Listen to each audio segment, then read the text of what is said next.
שלום לצופים שלנו, שלום למאזינים שלנו, שלום לחבריי לצוות. שלום חנן. אנחנו במפגש השני לקראת חגי תשרי, אלול וחגי תשרי של השנה הזו, והיום נעסוק בראש השנה. הכותרת שנתנו למפגש הזה היא ובשופר גדול ייתקע. והמילים האלה לקוחות כידוע מהפיוט ונתני תוקף, שעליו נדבר בפעם הבאה כנושא בפני עצמו. הפעם הכותרת היא כותרת של ראש השנה. אני רוצה להתחיל כדרכנו במקרא, ולומר שיותר אולי מכל חג יהודי אחר עבר ראש השנה מהפך ממה שיש לנו בתורה למה שיש לנו במקרא במקומות אחרים, לא הרבה, אל עולמם של חז"ל ולהלכה מוכרת היום. מה יש לנו במקרא? ובכן, ראש השנה נזכר פעמיים במקרא, בתורה, פעם בספר ויקרא, פעם בספר במדבר. מעניין שהוא לא נזכר בין החגים של ספר דברים, וגם במקומות אחרים במקרא היינו מצפים למצוא אותו ולא מוצאים. אלה הם בעיות פנים מקראיות שלא נדון בהם כאן. והוא מופיע אחר כך בהרחבה בכמה, בעיקר בספר נחמיה, בהיבט שנזכיר אותו עוד מעט בעל פה. אבל אני רוצה לחזור על התורה. בשני מקומות כאמור הוא מופיע שם, אחד בספר ויקרא ואחד בספר במדבר, שניהם ספרים בעלי אופי כהני. ואני קורא מן הכתוב את מה שנאמר על ראש השנה בספר ויקרא. וידבר שם על משה לאמור.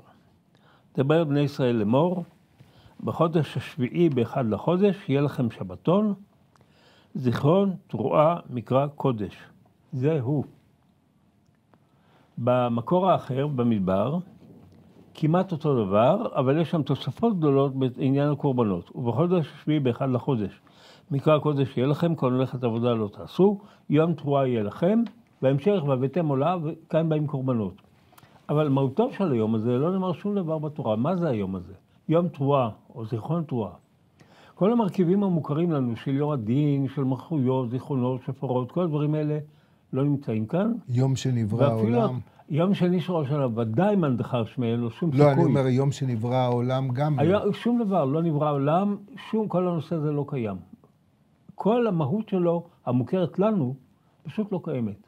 ולא תשובה, ולא מעשים טובים, ודאי לא אלול. גם לא עקדת יצחק. גם לא עקדת יצחק. אולי דרך השופר אם אתה רוצה, אולי. אבל לא. מה שיש עוד, וזה לא מופיע לפנינו, אני אקרא את זה בעל פה, בספר נחמיה יש סיפור ארוך בפרק ח', ואני מציע לכל מי שצופה בנו או שומע אותנו, אחרי המפגש הזה, לפתוח את פרק ח' בנחמיה, שהוא מעניין מאוד, כי שם יש תיאור ארוך של מעשה, אירוע שאירע ביום אחד לחודש השביעי בירושלים של בית שני. שם קראו בתורה מן האור עד מחצית היום, וכמה מהלכות ראש שנה וגם מהלכות קריאת תורה מוכרות לנו היום, נרמזים לפחות שם. אבל גם שם לא נאמר שום דבר על מהותו של היום הזה. זה אירוע גדול שהתרחש באותו יום, שבמרכזו קריאת התורה. אגב, אין שם שופר אפילו, לא רק כל הדברים האחרים שהזכרנו. ובהמשך יש חג הסוכות ויש מיני עצרת, אבל אין יום הכיפורים. שוב, אלה בעיות פנים מקראיות שראויות לדיון לא היום, לא כאן. אבל אני אומר שוב, המקרא לא ישאל לנו שום דבר משמעותי על טבעו של היום הזה. כל ההתפתחויות של ראש השנה הן כולן מאוחרות. פסח, עקרונית, אנחנו מכירים אותה מן התורה, המהות שלה הבסיסית לא השתנתה, הלכותיו השתנו. הפסח כחג מיציאת מצרים נשאר. שבועות הוא חג הביקורים, יש רמז בספר דברי הימים למהותו המאוחרת, אבל התהפוכות בהן פחות בולטות מאשר בראש השנה. עכשיו, יחד עם זה, יש כמה בעיות שאנחנו פוגשים אותן כבר בעת העתיקה, ואחרות שהתפתחו יותר מאוחר. אחת השאלות המעניינות למשל, והיא קשורה בפסוקים שהזכרנו קודם, מה קורה כאשר חל ראש השנה בשבת? מעשים שבכל יום. ההלכה המאוחרת של חז"ל נקבעה שלא תוקעים בשופר בשבת כזו, וכך נוהגים בדרך כלל עד היום. אגב, היו חריגים בהיסטוריה, למשל, הריף, רבי יצחק אלפסי, במאה ה-11, בצפון אפריקה, תקע בשופר בראש השנה בשבת, כי הוא ראה את עצמו כבית הדין הגדול שמקביל לירושלים של העת העתיקה. ובדורות האחרונים עשה את זה, או ניסה לעשות את זה, רבי עקיבא יוסף שלזינגר. יהודי מעניין מאוד בפני עצמו. גם הוא ראה את עצמו בירושלים כמין מודל היסטורי חדש. הוא גם הקריב קורבן פסח. כן, הוא רצה להקריב, לא בטוח שהקריב. אולי כן, בכל אופן, כן, נכון, חלק מהמהפכנות שלו. הוא היה מעניין, הוא היה מהפכן גדול ושמרן שאין כמותו. אבל זה באמת מעבר למסגרת שלנו, אולי אחר כך תרחיב על זה. בכל אופן, כאמור, שאלת השבת עומדת כבר אצל חז"ל בשלב מוקדם, וההלכה נקבעה שלא תוקעים בשופר בשבת, אבל לא כל כך הסבירו למה. בבבלי יש הסבר מאוחר, בגלל שיבואו לטלטל את השופר בשבת, לא כל כך משכנע. וכך לולב, וכך מגילת אסתר. אבל בירושלמי, הדבר נשען על הקטעים שקראנו, אני עכשיו חוזר על הטקסטים שקראנו לפני רגע, לפני 5 דקות. ובחודש השביעי באחד לחודש, יום תרועה יהיה לכם, כך במדבר, ובחודש השביעי, זיכרון תרועה. מה עשו בתלמוד הירושלמי? הם קבעו מה ההבדל, מתי תרועה, מתי זיכרון תרועה. ביום חול, כשחל ראש השנה בחול, יום תרועה. כשחל בשבת, זיכרון תרועה. וכך התפתחה בירושלמי, זו לא ההלכה המאוחרת, אבל זו ההלכה הירושלמית, מה שמעיד על כך שהדיון הזה, השאלה הזו הייתה קדומה מאוד, הרבה לפני שהאמוראים נתנו לזה טעמים מאוחרים שהם, נאמר, פחות מתקבלים על הדעת. ועל כל פנים, ראש השנה של העת העתיקה היה יום אחד, בזה אין שום ספק, וכך נהגו, במידה שאנחנו יודעים, לאורך הדורות עד סוף ימי בית שני, ורק בסוף בית שני, לקראת החורבן, התחילו ליצור את היום השני של ראש השנה, מטעמים שלא נרחיב עליהם כאן, הם די מסובכים, של לוח השנה. אני רק אומר את זה במשפט אחד. את החגים ואת החודשים, בכלל את מתכונת השנה, קבעו בעת העתיקה על פי ראיית הירח המתחדש. פסח הוא ב-15 לחודש ניסן, שבועיים לפני החג ראו את הירח, העידו עליו, נשלחו שליחים לגולה, ובבוא העת חגו את פסח בזמנו. בראש שנה הבעיה היא שראש השנה עצמו, החג, הוא גם ראש חודש. כלומר, ברגע שראו את הירח המתחדש, במקום נקבע גם החג. לכן הם צריכים להקדים אותו עוד מהערב הקודם, שמא ביום הקרוב יתברר פתאום שאנחנו בתוך חג. אז לפעמים זה הצליח, לפעמים לא, וכך נקבע ראש השנה ליומיים, והעניין הזה הלך ונסוג קדימה ואחורה. הרב זאבי נעריך מאוד בדברים בעניין הזה, אבל צריך לומר שבארץ ישראל, ככל הידוע לנו, אחרי שורה של תפוחות, כאשר נקבע לוח במאה הרביעית לספירה, חמישית בעצם, לספירה הרביעית, נקבע שראש שנה הוא יום אחד. והוא הפך להיות שוב יומיים רק במאה ה-12. מה עשו עם תקיעות אז? אז תקעו ביום האחד הזה. ואם חל בשבת לא תקעו. ועם שבת לא תקעו, כן. אולי זו הסיבה האמיתית, שקשה לומר אותו בוודאות, שבגללה רצו שדווקא יהיה יומיים. מכל מקום, בארץ ישראל נהגו יום אחד עד המאה ה-12, וזה עולה מספרו של בעל המאור, שמספר שרק באחרונה באו חכמים מפרובנס, פרובנס, דרום צרפת, שעלו לארץ ישראל, והם שקבעו בארץ ישראל את המנהג של יומיים, כלומר חידשו את המנהג קדום של לפני החורבן של יומיים, וכך נוהגים עד היום. זה מעניין, כי אנשים לא מודעים לזה, שעד המאה ה-12 בארץ ישראל, במשך 800 שנה, הגו את ראש שנה יום אחד בלבד. והחידוש הוא חידוש של חכמים מאירופה. אולי צריך להוסיף כאן שהחידוש הזה כנראה לא היה מתקבל אילו התנאים בארץ ישראל היו סוברים כמו שצריך, אילו הייתה רציפות של מסורת. אבל בסוף המאה ה-11, 1099, הצלבנים כבשו את הארץ, ביערו למעשה את היישוב היהודי, אשר לחרב לחרב, אשר לרעב לרעב, אשר לגלות לגלות, ולמעשה לא נשארה מסורת ארץ ישראלית. היא שרדה במידה מסוימת במצרים, אבל לא בהיבט של 2 ימי ראש שנה, כי מצרים היא בגולה. ולכן הרבנים האלה שעלו לארץ בתחילת המאה ה-12, הצליחו להחדיר את המנהיגים האירופיים לארץ שהיא בעצם ארץ ללא מסורת. בעיקר כנראה בשביל התקיעות. היום השני, כדי כן. כי יום, הגמרא אומרת ששנה שלא מריעים לה בראשיתה, מריעים לה בסופה, במשמעות של אבלות וצרות. חייבים לתקוע בראש שנה, נכון? עכשיו נוסיף ונאמר, וזה באמת ברוח הדברים שאנחנו אומרים עכשיו, ראש שנה ביסודו הוא יום תרועה. אבל אם בודקים את המשפט הזה, יום תרועה כשלעצמו, זה אומר שהיום הזה הוא יום שראוי להריע בו, בלי שום הגדרה, לא של שעה, ולא של מקום, ולא של מי ומי המרעים, ותכף נשאל מה זה בכלל תרועה, ובעצם כל היום קשור לתרועה. ולכן יכול להיות שמה שקרה בעת העתיקה הוא שהיו מרעים באופן חופשי לאורך כל היום, פלוני ואלמוני במקומו, בביתו, בית הכנסת, עוד לא היה בית כנסת, ורק בתקפה הרבה יותר מאוחרת נקבע הנוסח המוכר לנו של התקיעות משולבות בתוך התפילה. בעיקר בתפילת מוסף, ועליה נעמוד עוד מעט. אז בשופר גדול להיתקע הזה, היה פשוט משמעו לאורך כל היום. תוקעים בכל מקום. בערך כמו שיום הכיפורים הוא יום תענית לאורך כל היום. זה לא אתה מתענה שעה ביום הכיפורים. היום כולו. כמו שפסח כולו חג המצות. לא שעה זו או אחרת. כך כנראה היום תרועה במקור. אבל כאמור, הדברים הלכו והתקבעו עם הזמן, וראש השנה קיבל משמעויות חדשות, שאנחנו מכירים אותם היום. הוא יום הדין, הוא יום בריאת העולם, אמנם לא לכל הדעות, יש מי שאומר שבריאת העולם הייתה בניסן, ואגב, לא בהכרח בריאת העולם כולו, יש מי שאומר שבריאת האדם, כלומר בריאת העולם קדמה בכמה ימים. והוא קיבל את המשמעויות גם של פתיח לשנה עם מנהגים של, אני כבר לא מדבר על תפוח ודבר שהוא מאוחר הרבה יותר, אבל שמנהגים שאנחנו מכירים מהתלמוד, שכולם סימנים טובים לקראת השנה הבאה. אבל כאמור, כל זה בשלב מאוחר. מה שעוד מעניין מאוד, רמזתי לזה ואני אחזור לזה עכשיו, זה מקומה של התפילה של ראש השנה. באופן כללי אפשר לומר שהתפילות במתכונות המוכרות לנו, ראשיתן בימי קדם. הן במידה מסוימת התחילו לקבל צורה בימי אנשי כנסת הגדולה, כלומר בתחילת ימי בית שני. אבל הקיבוע הממשי שלהם והתקנתם במתכונת המוכרת לנו, בעיקרון, לא כל הפרטים, נעשו בתקופת יבנה, כלומר אחר החורבן. מסביב לשנת 100 לספירה. כמה עשרות שנים אחרי החורבן, שרק הידוע בשנת 70 לספירה. והשינויים האלה קשורים בשמם של רבן יוחנן בן זכאי ורבן גמליאל ותלמידיהם וחבריהם, והם קשורים בכמה וכמה עניינים של התפילה ושל החגים, חג הפסח, מועדי, בין השאר מועד ראש שנה, מועד יום הכיפורים, באמת נושאים גדולים. יחד עם זה, באותו דור, רבן גמליאל או אדם בשם שמעון הפקולי, שאנחנו לא יודעים בדיוק מהו, הם כנראה אחראים ליצירת תפילת עמידה כפי שמוכרת לנו. של הזיכרונות, שופרות. זהו, רגע, מיד.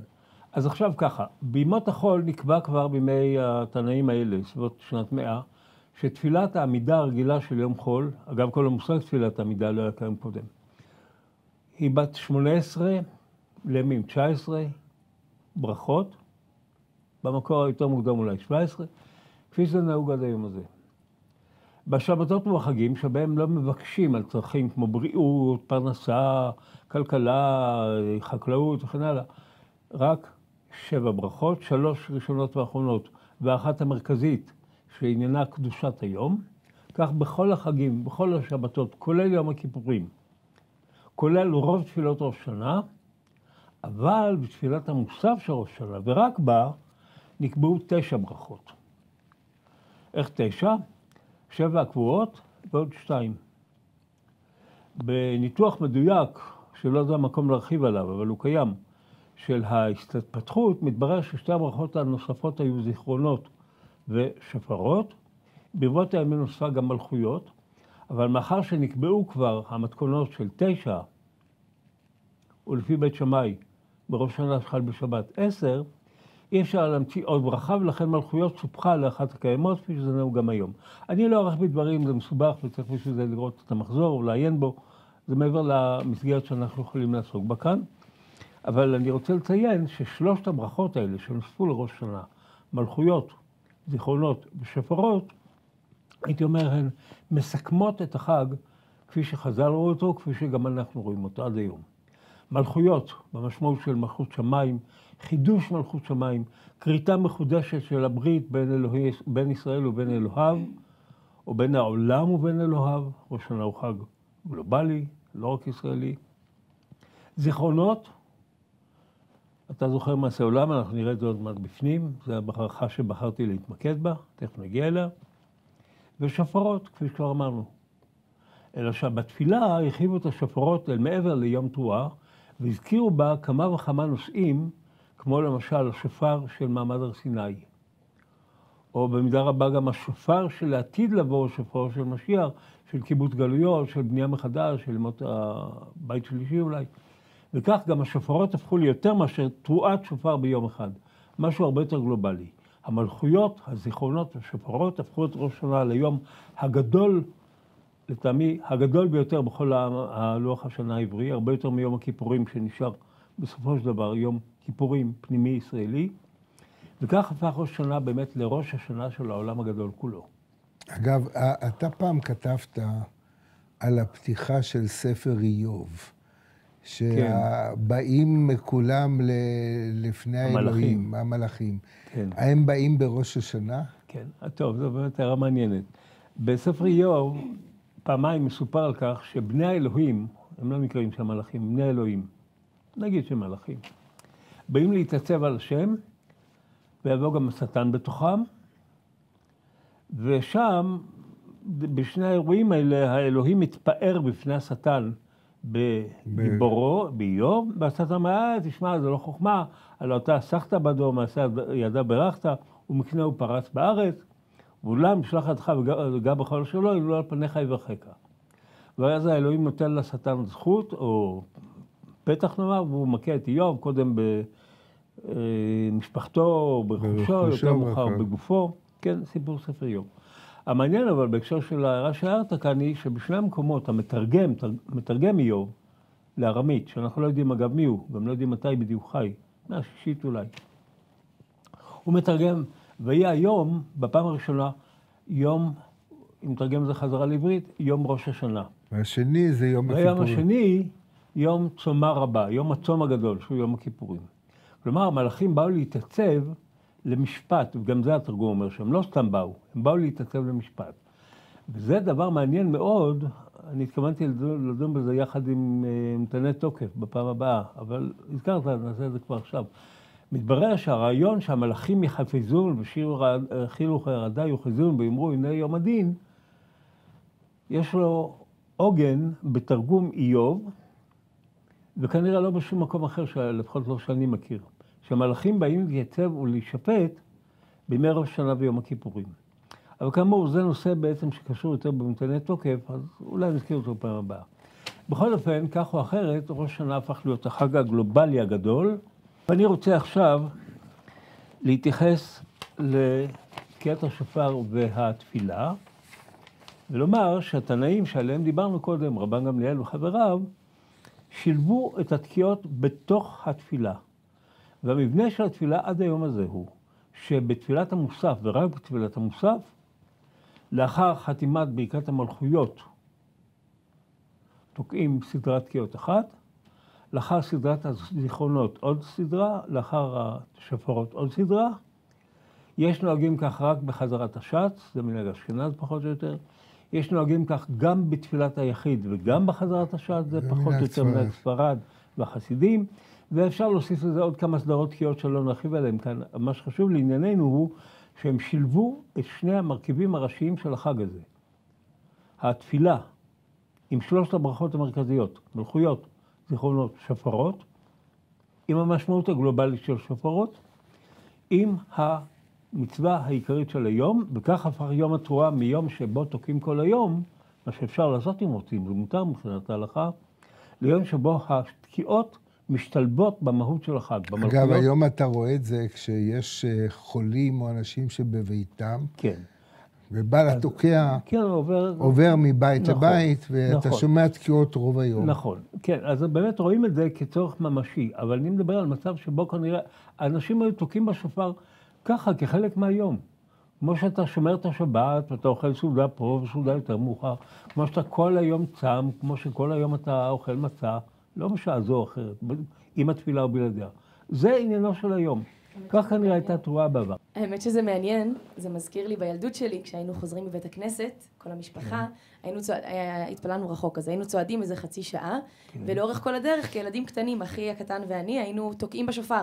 לא ידעתי שזו מצוות היום, פשוט היינו מתנסים ותוקעים, וגם מצליחים יפה מאוד, אבל באמת זה היה ממש אטרקציה, לאורך כל הדרך, לתקוע כל היום בשופר. יפה, הנה את רואה, אתם רואים, אנחנו רואים את הגלגול, את ההשתמרות של המסורת הקדמונית במציאות היומיומית הממשית, נכון? יפה, תודה יאללה. אני רוצה לעבור עכשיו בזמן קצר שניתן לנו לאחת מהברכות שהזכרתי קודם, ברכת הזיכרונות מתוך 3, שהיא בעיניי היפה מה3 והמעניינת בהן, וגם דרכה נוכל להבין את מבנה הברכה. אני אומר כבר עכשיו שהברכה מורכבת משלושה מרכיבים בסיסיים שגם הם מתפצלים למרכיבי משנה. אחד, פתיח, בעל אופי היסטורי, רוחני, תרבותי נקרא לו. השני והעיקר, סדרת פסוקים מתוך המקרא, שבכולם מופיע המוטיב הרלוונטי, במקרה הזה זיכרון, באחרים מלכות או שופר, כאן זיכרון, ואלה מתפצלים פיצול משנה לשלושה מרכיבים הבסיסיים של המקרא. תורה, נביאים. תורה, נביאים וכתובים, ואגב, מעניין שכאן הסדר הוא תורה, כתובים, נביאים. ובתלמוד נקבע גם לפי איזה עקרונות בוחרים את הפסוקים. למשל, הם כולם חייבים להיות חיוביים. לא, למשל, דוגמה שהגמרא מביאה של פסוק שאסור לקרוא, לשלב כאן, הוא תקעו שופר ברמה, שזה חלק מהמלחמה שמתאר הנביא הושע. זה לא. גם לא שופר של יחיד, או זיכרון של יחיד. לכן כשנחמיה אומר, זכורה לי אלוהי לטובה, זה פסוק שלא ייכנס, כי זה זכורה לי, אני אישית. כל הפסוקים האלה הם כולם בעלי אופי כללי, כלל ישראלי או כלל עולמי.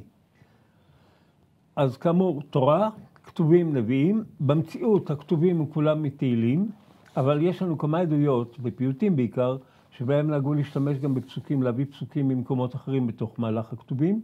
התורה והנביאים פתוחים כולם, כלומר 5 התורה וכל ספרי הנביאים. ואני רוצה, ואחר כך, אחרי כל המערכת הזאת, בחתימה. עכשיו, בתוך המערכת הזאת יש כאמור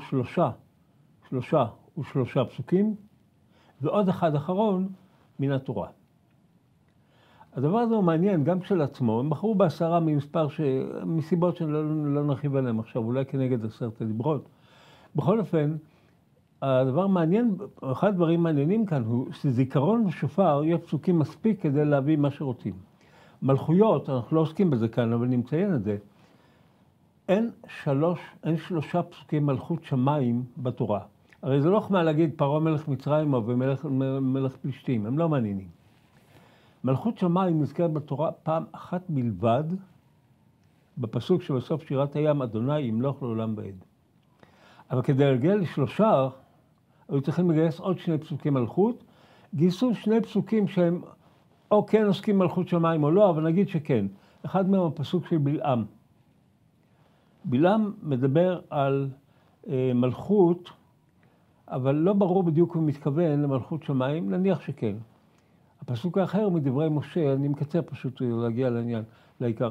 הפסוק השני או השלישי, הפסוק של משה, ויהי בישורון מלך בהתאסף ראשי עם. אז נגיד שזה מלך שמיים. אבל הרביעי לא מצאו בשום מקום, פשוט אין. ולכן בחרו את הפסוק שמע ישראל כמייצג גם הוא את המלוכה, ו10 פסוקי המלכויות הם 3 פסוקי תורה, 3 כתובים, 3 נביאים, והחותם הוא שמע ישראל. עכשיו נראה את המתכונת הזאת כאן בזיכרונות, ואחר כך את החתימה. אני אקרא, אולי בדילוגים, מתוך המקור שלפנינו, זו הברכה האמצעית של תפילת המוסף של ראש השנה. הנוסח התגבש בחלקו אולי כבר בימי התלמוד, כי יש רמזים לכך, אבל הנוסח המדויק, אנחנו לא יודעים בדיוק מתי התגבש, בכל אופן מספיק מוקדם כדי שנוכל לומר שזה נוסח מסורתי מזה 1500 שנה, פחות או יותר. אני קורא מן הכתוב את הפתיח. אתה זוכר מעשה עולם ופוקד כל יצורי קדם.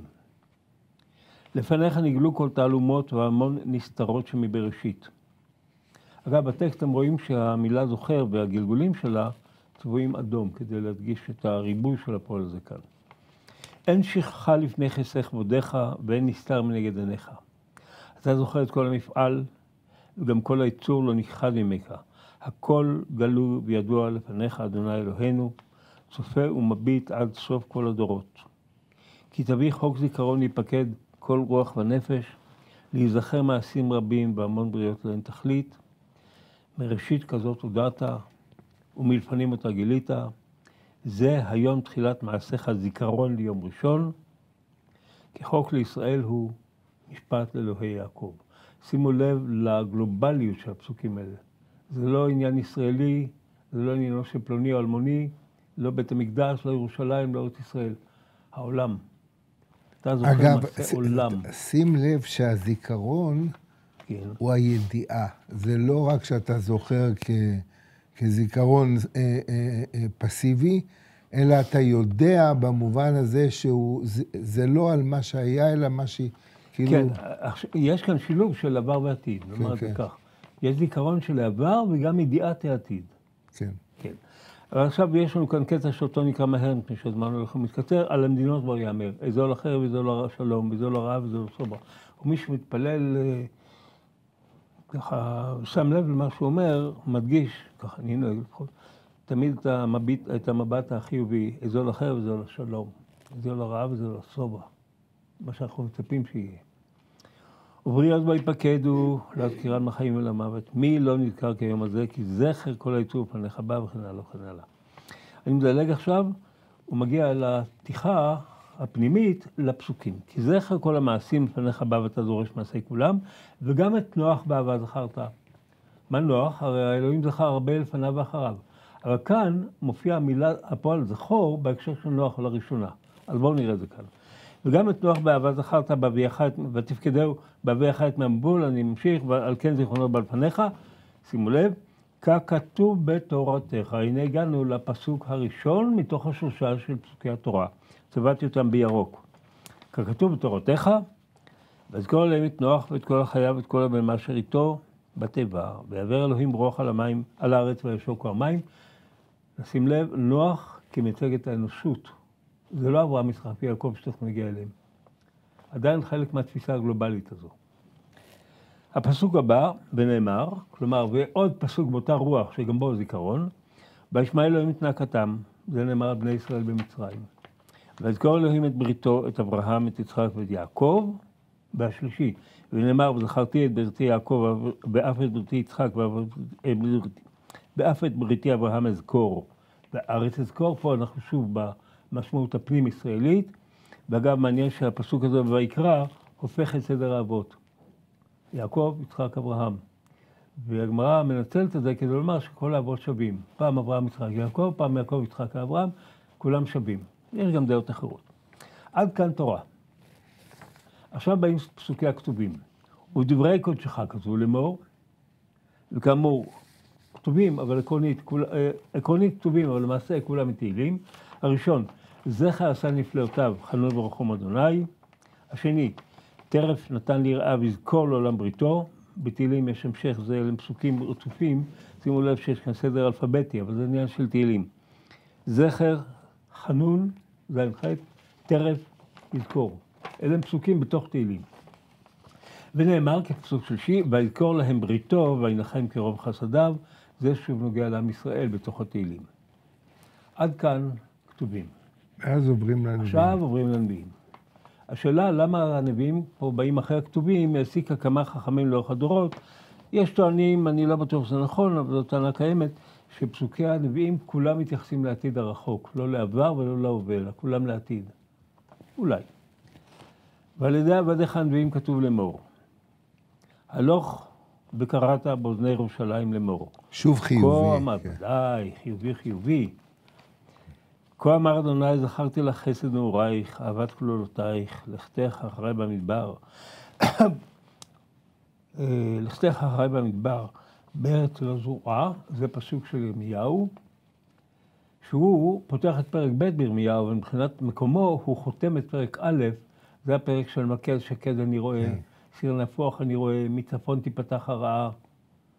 את הפרק התוכחה הזה, שאותו נוהגים לקרוא כהפטרה, בשבת הראשונה מתוך 3 הפורענויות, בין 17 בתמוז ותשעה באב, הפסוק הזה הוא פסוק שמסיים בנחמה, והוא נכנס לתוך תפילת ראש השנה. ומעניין שזה מירמיהו שנחשב לנביא התוכחה, אבל ירמיהו הוא נביא שמלא פסוקי נחמה נפלאים ומופלאים. והפסוק הבא מיחזקאל, וזכרתי אני את בריתי אותך בימי נעורייך והקימותי לך ברית עולם. יכול להיות שיש פה משהו, קריצה לעניין הנוצרי של הברית החדשה, או שזה לא? למה אתה רואה את הברית החדשה? לא, כאילו ההפך, שזה ברית עולם. נגד הברית החדשה. אולי, אבל זאת אומרת, לא שיחזקאל תקבל לנצרות. לא, כן, ודאי. אולי, הייתי אומר שאם כן, זה רלוונטי יותר בירמיהו, כי הנביא ירמיהו, במקום אחר, פרק ל"א, מדבר על הנה ימים באים וחרתי את בית ישראל ברית חדשה. חדשה, כן. אומר ירמיהו, מכאן בא הביטוי ברית חדשה. אז הייתי אומר שאם משחק במשחק הברית, דווקא ירמיהו הנביא לצורך זה. אולי. והפסוק השלישי שוב מירמיהו, והפעם באמת בפרק ל"א, ואגב, הפסוק הזה חותם את ההפטרה של היום הראשון של ראש השנה.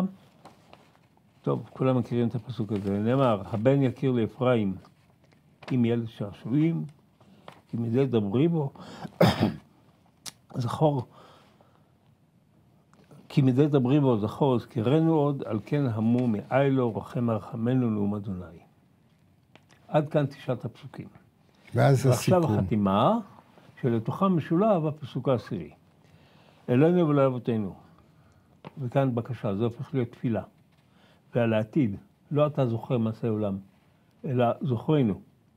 בזיכרון טוב לפניך, ופוקדנו, וזכור לנו את הברית ואת החסד, ופה נזכרת העקדה, ותראה לפניך העקדה, העקדה קשורה בזיכרון ובשופר, אלו של יצחק, זה אחד ההסברים, אם היה לנו זמן היינו רואים את זה בקטע שכבר לא נספיק לעסוק בו אצל רב סעדיה הגאון, שמביא 10 נימוקים למשמעות השופר בראש השנה, אחד מהם הוא זכר לעקדת יצחק.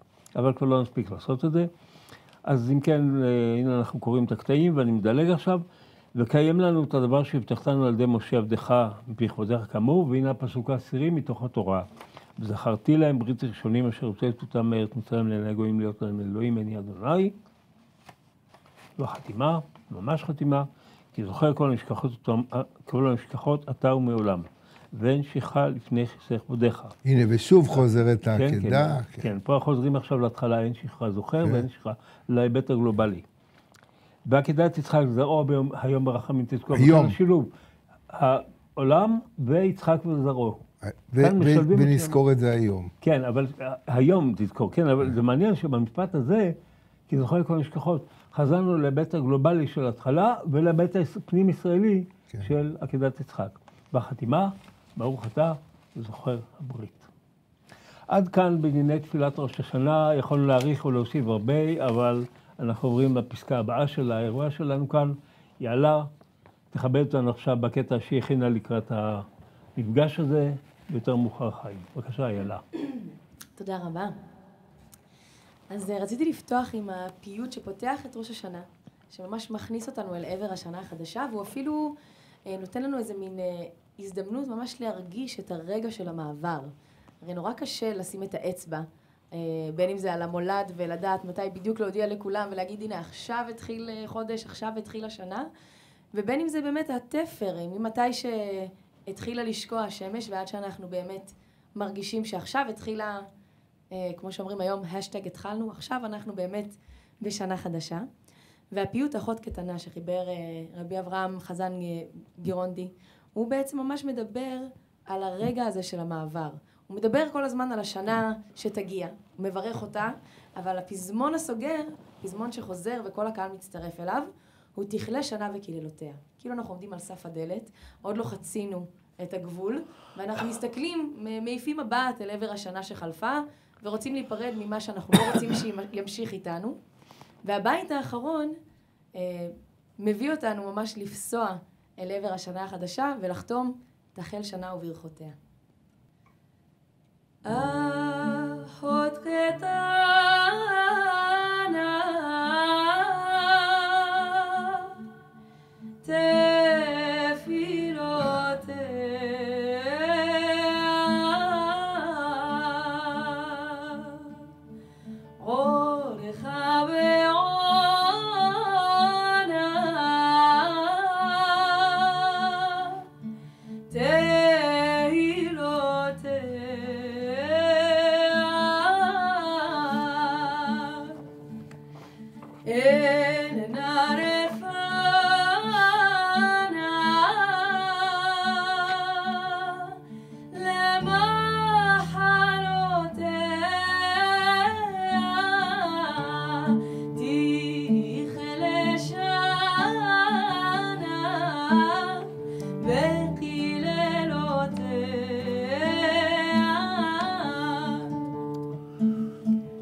לך תקרא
תודה רבה.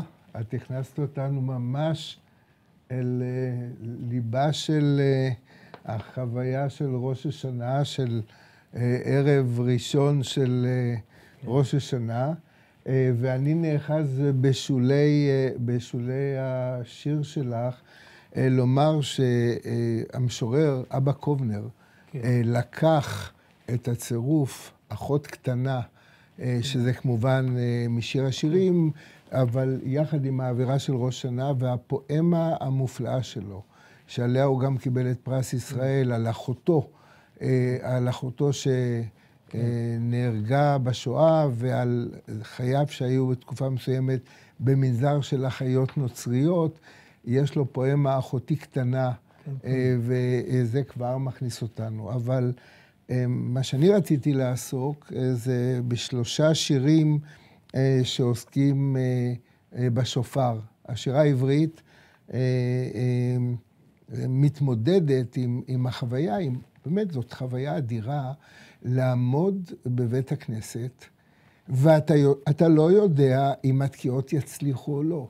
זה לא שיש לך חצוצרה או יש לך כלי שאתה יכול לשלוט בו.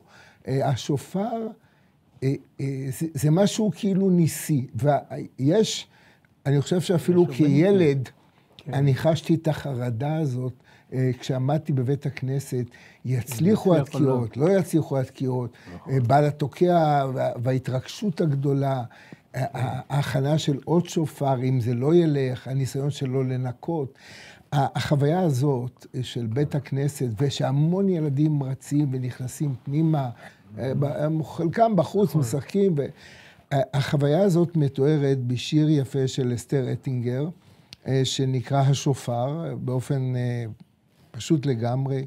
כל השופר קורא, מתנשא, מן המיצר. וכמובן שכאן אנחנו שומעים מן המיצר קראתי כן וכו'. עולה מבין הכובעים, הלחשים, בתי הנפש, עיני הילדים הקרועות, המזגן הרעוע, יחפזון שקיות חטיפים מיד גדולה אל יד קטנה, משק צלופנים להשקיט עוללים, תקיעה, שברים, תרועה, זמרו משכיל. זמרו למלכנו זמרו, אם אנקות החיה הפצועה שקולה ללא פשר, כל עירום ניחר מתאמץ, באבחתו ישבר בריחי ליבי. אני חושב שהיא כאן הצליחה לתאר כמה עניינים. גם את הוויית בית הכנסת, שיש תוך כדי תפילה, יש נשים באות היא עומדת בעזרת הנשים, אז הכובעים, כן, והלחשים, אבל גם הלחשים במובן שהם מתלחשים, אבל גם כן. הלחשים בתי הנפש הם בגדים בספר ישעיהו, יש חלק מרשימת בגדים, יחד מטפחות וכל מיני דברים אחרים. כן, שזה, לכן היא כותבת, הכובעים, הלחשים בתי הנפש. את הכובעים היא הוסיפה משל עצמה, אבל הלחשים בתי הנפש הם בגדים בספר ישעיהו. אבל כדי שאתה תדע שהלחשים בבתי הנפש הם בגדים, אז היא מתחילה עם בגדים. עכשיו, עיני הילדים הקרועות לרווחה למול התקיעה והכל.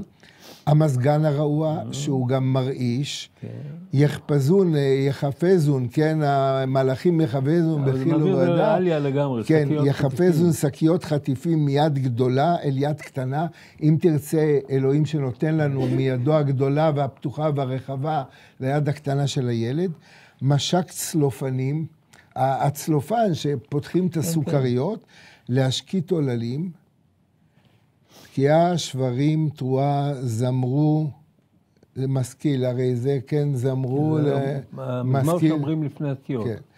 זמרו למלכנו זמרו, אם אנקת החיה הפצועה. מי החיה הפצועה? זה העיל, הפצוע, אולי תרצה העיל מן העקדה, שמקרניו עשו את השופר, אנקות החיה הפצועה שקולה ללא פשר. זה באמת, כל השופר הוא הכל ללא פשר, כל עירום ניחר מתאמץ, באבחתו ישבר בריחי ליבי. זאת אומרת, השיר הוא יפה מאוד. יפה מאוד, באמת יפה מאוד. החוויה של התקיעות. במקביל, יהודה עמיחי, שגם הוא חווה כילד את חוויית התקיעות בבית הכנסת עם אביו, גם בגרמניה ואחר כך בירושלים. כאן אנחנו רואים את זה קטע מתוך מסעות בנימין האחרון מתודלה. בראש השנה אתה נותן פקודה. יפקדון. אתה כאן שם לב, אני אקרא קודם אולי את השיר. בראש השנה אתה נותן פקודה לבעל התוקע. תקיעה, תרועה, שברים, חרון. חרון גדול, תקיעה גדולה, אש, אל כל מטרה שלפניכם אש. חדל, חסל, שב, היום מרת עולם, היום יעמיד למשפט כל יצרי עולמים.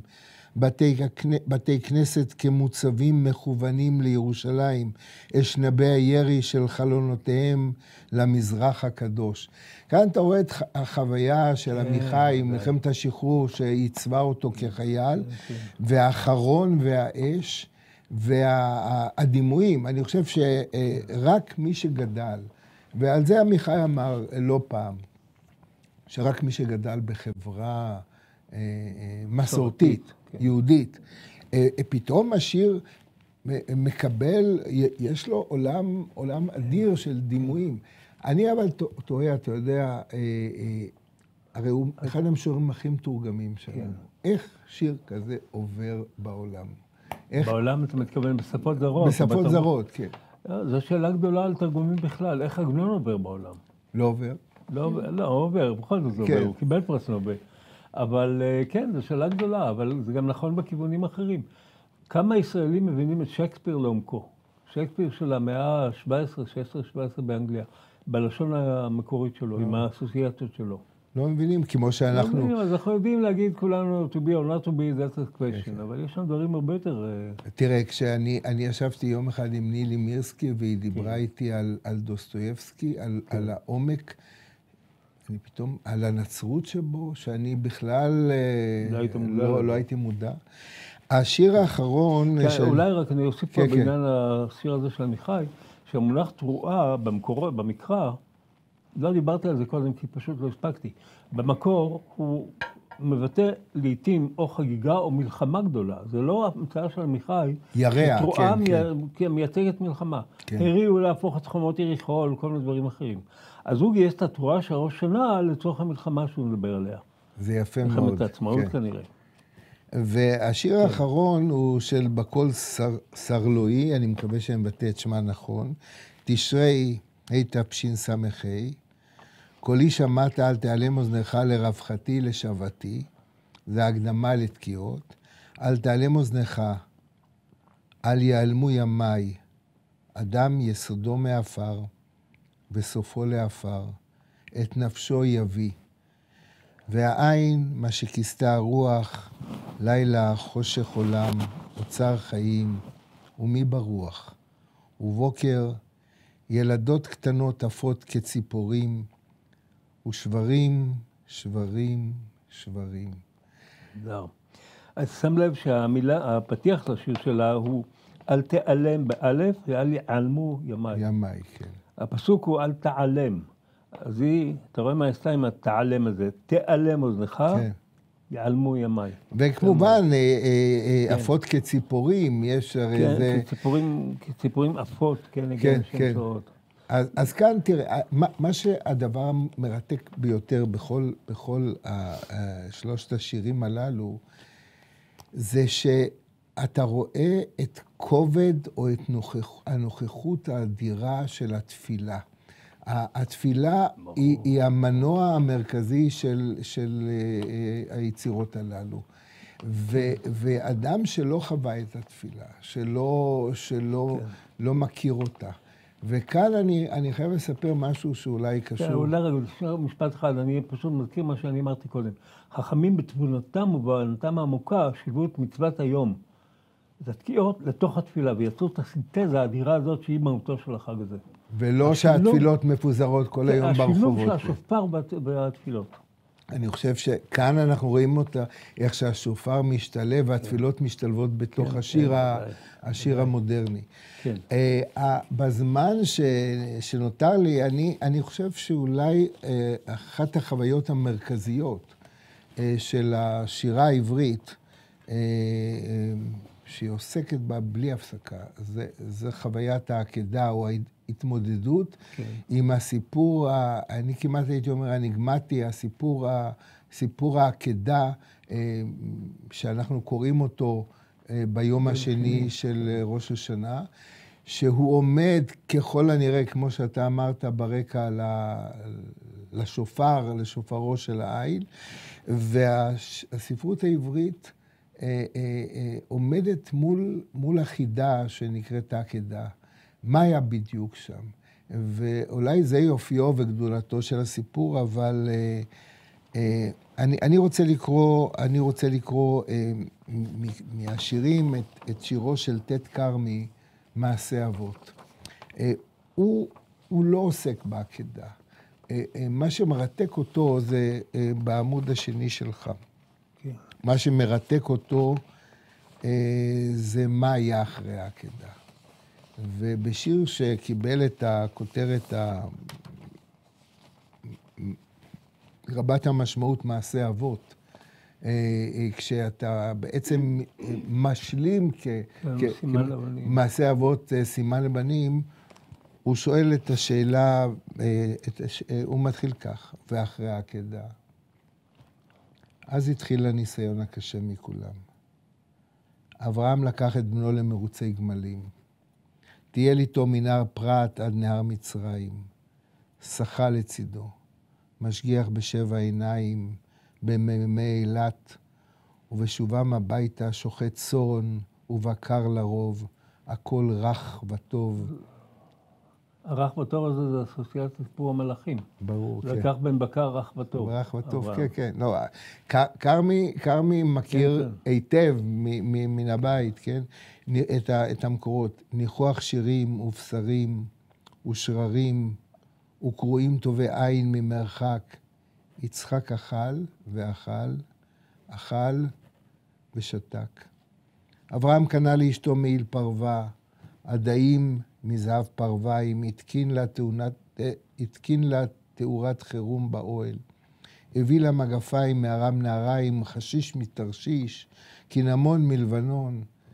שרה שבלתה בן לילה, לא פשטה את בגדי האבלות. אברהם התפלל לאלוהיו שחרית וערבית, תלה קופות צדקה על כל האשלים, עשה תורתו לילה ויומם, צם, והלין מלאכים בחצי חינם, הכל ממרום נעלם. והכל שבתוכו, היחיד שנותר לו, אמר כן הלכת, מארצך וממולדתך ומבית אביך, ועכשיו סוף סוף מעצמך. אני חושב שהשיר הזה, יש הרבה שירי התרסה. כן. יש טקסטים שלא קראנו אותם, של סמך יזהר, של יצחק לאור, מאוד חריפים נגד העקדה. אבל כאן אנחנו רואים על השאלה, ומה קרה אחר כך? אוקיי, היה אירוע, ותראה, חז"ל, חז"ל אמרו ששרה מתה בעקבות עקדה. כן, הרי זה לא במקרה שפרשת חיי שרה זה סמיכות פרשיות, כן. אבל כאן אתה רואה מה היה הניסיון. עכשיו, אברהם, אולי על פי שיטת כרמי, אברהם עם תחושת אשמה, והוא מתחיל לנסות לפנק את יצחק, ולוקח אותו למרוצי גמלים, ואתה יודע, הוא עושה את זה באירוניה רבה, כן, ברור. ויצחק אכל ואכל, אכל ושתק. יצחק אכל, בעברית, הרי יש בסלנג, אכל, זאת אומרת, ספג. אכל אותה, כן. אכל ואכל, אכל ושתק. עכשיו, שרה, הוא מנסה לפנק אותה. רגע, יצחק שתק, מה זה אומר? שיצחק כן או לא סולח? אולי לא סולח. הוא משאיר את זה פתוח. כן. יצחק בשתיקתו משאיר את השאלה פתוחה. כן. ואנחנו גם שמים לב שאחרי העקדה, יצחק נעלם בתורה. כן. הוא נעלם, ואז יש המדרשים המופלאים בתקופה הנוצרית,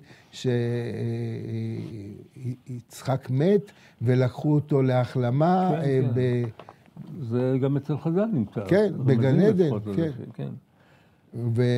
כי זה בולט, אולי לא כל השומעים שלנו מכירים, מבינים את זה. בסיפור של העקדה מסופר על אברהם ויצחק שהולכים לעקדה, אבל בסוף נאמר, וישב אברהם אל נעריו. כן, ואיפה יצחק? ועל זה שואלת, כן, על זה שואלים חז"ל, איפה יצחק? וגם שרה שבלתה בן לילה, עכשיו כשהוא אומר בלתה, זה אחרי בלותי הייתה לי עדנה, כן, הבלתה זה הבלתה הזאת, לא פשטה את בגדי האבלות, ואנחנו באמת רואים, כן? אברהם מנסה לעשות מעשה צדקה, אבל אתה רואה, תלה קופות צדקה על כל האשלים, עשה תורתו לילה ויומם, שזה גם מפוקפק, צם, והלין מלאכים בחצי חינם. הכל ממרום נעלם. חצי חינם הזה בא לצורך החרוז, או איזה מין אירוניה כזאת? אני חושב שזה בראש ובראשונה אירוניה, אני חושב שהוא עשה את זה, אבל הכל ממרום נעלם. כי באמת, אם אתה בודק את התורה, את מה שנאמר בספר בראשית, עד העקדה, הקדוש ברוך הוא כתוב שהשם מדבר עם אברהם, ואחר כך זה מלאך. אז האם והכל ממרום נעלם, והלכת מעצמך, הכל שבתוכו, היחיד שנותר לו, אמר כן הלכת. והרי כתוב שם, לך לך, וישלח לך, שחוזר פעם נוספת, מארצך, מבית אביך וכו', ועכשיו סוף סוף מעצמך. האם אברהם לא היה נאמן לעצמו בעקדה? כן. אני חושב שדווקא כשהוא משאיר את זה פתוח, והזעם הופך להיות לאירוניה של אכזבה, יש פה כוח רב. זה מעניין, כי גם במדרשים יש קצת רמזים, מעט, אבל יש רמזים לאיזשהו פקפוק אצל אברהם, גם לפני וגם אחרי. אמרת לי כי ביתך יקרא לך זרע, אז מה אתה הולך להרוג לי את הבן? עוד כמה דברים כאלה. אבל באופן כללי, המסורת של חז"ל וגם של הרבנים לאורך הדורות, לא פקפקה. לא פקפקה. העקדה, זה מה שצריך לעשות, זה שיא האמונה ושיא הקידוש השם. כן. רמזים מופיעים בכמה מקומות. אז כאן זה מראה לך שבאמת בתפילת ראש השנה, התפילה כולה מבוססת בעצם על אנחנו רוצים לקבל תמורה או על מה שעשה אבינו הקדמון. והשירה העברית, וזה השבר או המהפך או השינוי בין הימים ההם לתקופה הזאת. כדאי אולי לציין עוד שהעקדה אין לה שום זיכרון נוסף בתנ"ך. לא בבראשית, לא במקום אחר בתורה, לא בנביאים, לא בכתובים, לא בתהילים, שום מקום. יש עוד סיפורים כאלה, אבל זה טוב, אני חושב שזה טוב שזה ככה. העקדה נשארה חד פעמית, זה לא חוזר, זה לא מופיע כתזכורת, אף אחד לא ינסה לחכות את הדבר הזה, זה היה ולא חוזרים עליו. וגם האניגמטיות הזאת, איך יזכרו את זה בדורות הבאים? גם היא נשארה פתוחה.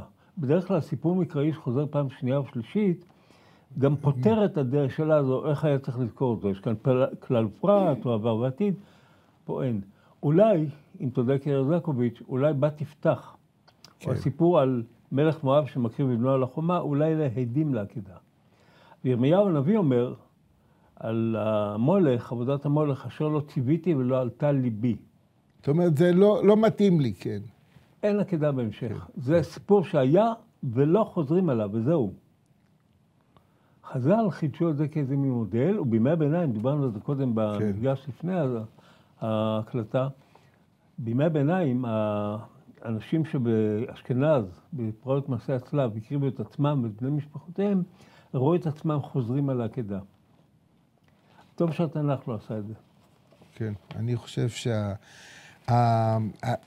אולי רמז לזה שלא נחזור אל עניין העקדה, מופיע בשיר של עמיחי, שנקרא רואה ערבים מחפש גדי בהר ציון. זה מתוך שלווה גדולה שאלות ותשובות. והוא אומר, רואה ערבי מחפש גדי בהר ציון, ובהר ממול אני מחפש את בני הקטן. רואה ערבי ואב יהודי בכישלונם הזמני. קולות שניהם נפגשים מעל לבריכת הסולטן בעמק באמצע. שנינו רוצים שלא ייכנסו הבן והגדי לתוך תהליך המכונה הנוראה של חד גדיא. אחר כך מצאנו אותם בין השיחים, וקולותינו חזרו אלינו ובכו וצחקו בפנים. החיפושים אחר גדי או אחר בן היו תמיד התחלת דת חדשה בערים האלה. עכשיו כאן, קודם כל, השיר צומח מתוך חוויית חייו הרגילה והפשוטה של יהודה עמיחי. יהודה עמיחי חי שנים רבות עד אחרית ימיו, הוא חי בימין משה. וממול, מעל בריכת הסולטן, ממול הר ציון, הר ציון במרכאות אומרת מה שמכונה אצלנו, ושם מחפש רואה ערבי גדי, ובהר ממול הוא מחפש את הבן הקטן, את בנו דוד, רואה ערבי ואב יהודי בכישלונם הזמני למצוא את בנם. קולות שנינו נפגשים מעל בריכת הסולטן בעמק באמצע. הסולטן, אם תרצה, זה גם השלטון, שהשולטן לפניו, זאת אומרת, של המלכות, של העוצמה. שנינו רוצים שלא ייכנסו הבן והגדי לתוך תהליך המכונה הנוראה של חד גדיא. חד גדיא הרי מתחיל כמובן בגדי. תראה איך הוא מחבר מסורות, את ליל הסדר עם הגדי של ליל הסדר, עם העקדה, אחר כך מצאנו אותם בין השיחים. אבל תראה, העיל, גם את העיל, אברהם מוצא בין השיחים. ישמעאל, הגר משליכה את ישמעאל תחת אחד השיחים. כן, השיח, בוא נגיד שהשיחים הם תופסים מקום, שם זה הסבך כמובן, וקולותינו חזרו אלינו ובכו וצחקו בפנים. וזה התחלה של דת חדשה בערים האלה. שיר פציפיסטי מאוד. כן, כן, כן. שלא להיכנס לתוך המכונת חד גדיא הזאת. כן. אז כך שאני חושב שהשופר, מצד אחד, אני התאכזבתי כשחיפשתי לעניין של ראש שנה. יום כיפור אנחנו מוצאים הרבה מאוד. כמובן, הוא נתנה תוקף שיהיה במפגש הבא שלנו, נעסוק בהרחבה איך תפילת נתנה תוקף מרושתת בתוך השירה העברית כולה. אבל ראש שנה, בוא נגיד שהחוויה המרכזית היא יום הכיפורים והתפילות, והשופר פחות. וכאן אני חושב שהשופר מגיח אלינו באופן סמוי דרך השופר. אולי עוד משפט אחד, באחד מספרי הקבלה העתיקים, רזה חדתה, אני חושב, מדובר שם, שחטאו של אברהם היה שהוא הקריב עיל. העיל הוא לא שלך. אדם יכול להקריב רק דבר שהוא שייך לו. העיל, מה עניינך? זה שהעיל האומלל נתפס בין השיחים, תשחרר אותו. מה אתה עושה לו? ויש פה, תראה, הסיפור כל כך אניגמטי שכל אחד מנסה להבין אותו אחרת, ואז עמיחי כותב, לא יקרא את כולו, שהגיבור האמיתי של העקדה הוא העיל, שלא ידע על הקנוניה בין האחרים. זהו, אני חושב ששיחתנו הגיעה לסופה, ועכשיו נבקש מיעלה היקרה, שאני כל הזמן מפנה לך את גבי, צר לי, אבל ככה הושיבו אותי. אנחנו מזמינים אותך לחתום את המפגש השני שלנו. בבקשה. אז אי אפשר לדבר על ראש השנה, ואי אפשר לדבר על שופר, ואי אפשר לדבר על העקדה, בלי להביא את הפיוט האמיתי, את שערי רצון. שמוכר גם כעוקד הנעקד המזבח, ומפוץ במסורות רבות. ומרוב שהוא כל כך, הוא מנסה, רבי יהודה בן שמואל אבן עבאס, הוא ממש הביא את כל הרגשות וכל המורכבויות וכל הזוויות של הסיפור. יש כל כך הרבה בתים לפיוט, אנחנו כמובן לא נשאיר את כולם, אבל יש כל כך הרבה בתים, וכל בית ככה מנסה להביא לנו עוד איזושהי זווית שלא מופיעה. אמרנו שבתורה יש ממש את התמצית המאוד מאוד מצומצמת, ואז היה צריך להרחיב בכל המדרשים, והוא ממש אוסף כל כך הרבה סיפורים וזוויות. ובזכות שזה פיוט כל כך עמוק ומרטיט, כל הלחנים שלו, קשה לוותר על... כל לחן ששמעתי בינתיים לפיוט הזה, הוא נוגע כל אחד בנקודה אחרת, אבל הם נורא חזקים. אז אמרתי שאם כבר נביא כמה בתים מהפיוט, אז אני אנסה לטייל בין כמה מסורות. אנחנו נתחיל עם הלחן הירושלמי, נעבור ללחן החלבי, ונסיים עם בית אבא שלי, עם הלחן הלובי.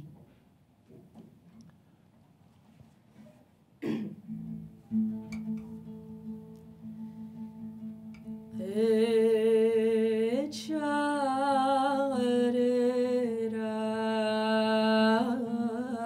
רצון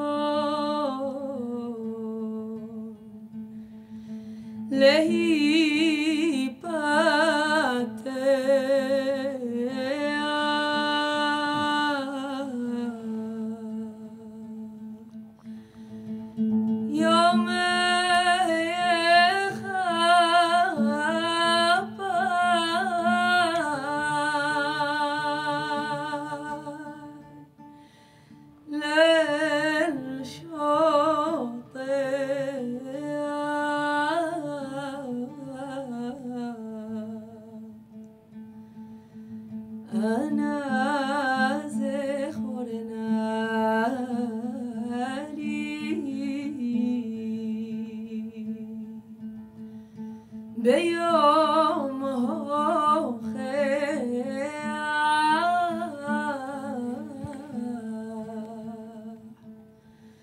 עוקד בהנעקד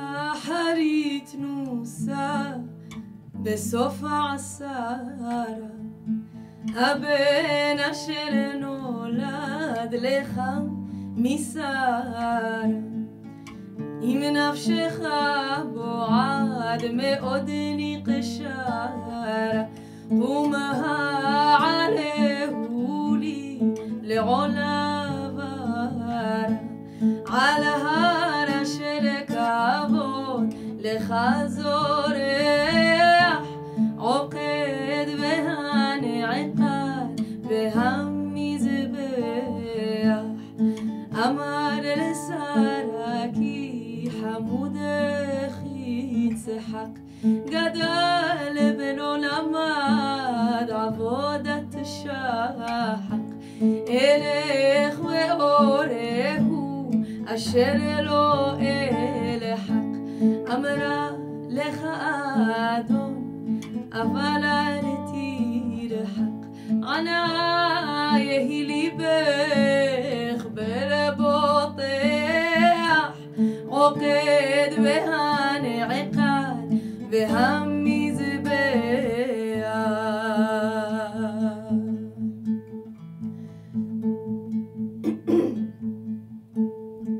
הלכו שניהם לעשות במלאכה ויען יצחק לאביו ככה אבי ראה שבעשכם מערכה איה אדוני שא אשר קלך את ביום זה דתך שוכח עוקד והנעקד והמזבח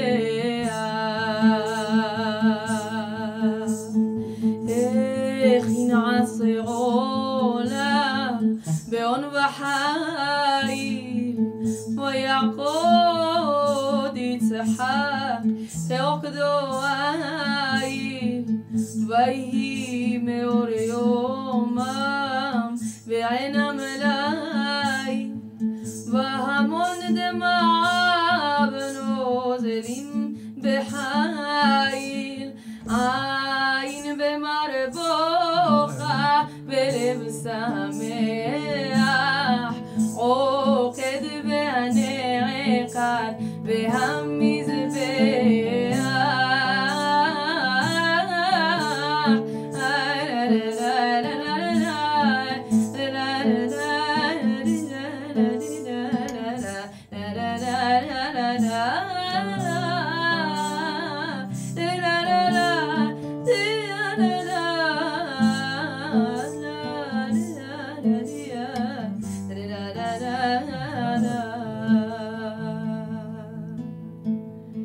אמר לאברהם אדון שמיים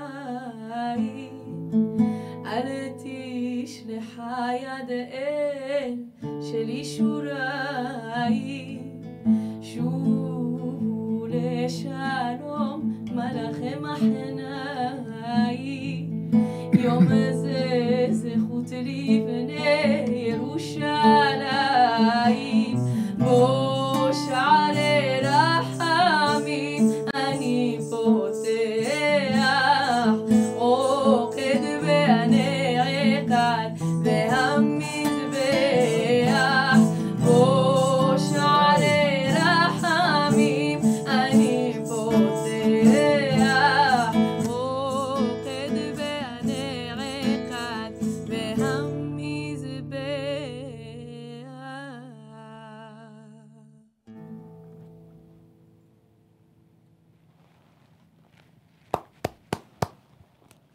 הניגון האחרון, ראו שהוא בא ממקום הכי עמוק אצלך. אז תודה רבה. תודה רבה יעלה, תודה רבה חננאל. תודה חיים, תודה יעלה. ואנחנו, אם ירצה השם, בעוד... כן, במפגש הבא. במפגש הבא נעסוק באונתני תוקף.